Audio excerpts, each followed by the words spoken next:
You know what? This would be a giant leap forward for Halifax. Steve Bedard from the Halifax Cycling Coalition doesn't foresee council getting in the way of today's vote on whether to send the Crosstown Connector plan off to community consultations. You know what? We didn't picture any sort of resistance coming from the Herring Cove Road thing, and we were kind of slapped in the face with all the resistance we got from the businesses. Quinpool councillor Jennifer Watts says it's largely the businesses who could kick up a fuss. Well, one of the issues that will come up is the possibility of needing to remove some on-street parking. If council votes yes today, businesses and residents would get to learn more and say more about the Crosstown Connector.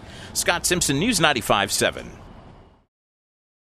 One long route between the south end of Halifax and the Bedford Highway. Quinpool councillor Jennifer Watts loves the idea. And this would allow people who are cycling to cross from south to north or north to south across the peninsula on a route that's specifically designated for cyclists, so with marked cycling lanes. It's the vision of the Halifax Cycling Coalition, and that organization's Steve Bedard figures council ought to vote it forward to community consultations so the plan can get a fair viewing by the public. Plans are already drawn up. It's just talking to people who might be affected by the route. One of the big things is having to trade on-street parking for a bike lane in some areas.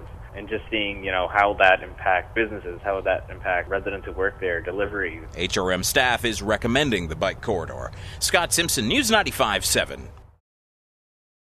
Steve Bedard at the Halifax Cycling Coalition has seen decades worth of plans come and go in HRM. When you look at cycling infrastructure, it's hard to say that we've made clear advances because realistically, we haven't. This plan, though, may have a chance. Quinpool councillor Jennifer Watts says the difference this time is the plan for one marked route to traverse the city. I think we have been slowly, picking away by when we do road work as adding bike lanes and going ahead, but it's a very almost chaotic system right now. Today's vote is on whether to go forward with community consultations to consider issues such as removing some street parking to make way for the lanes. It really has, I think, a lot of potential, and I'm really excited about it and see it as a really great opportunity. Scott Simpson, News 95.7.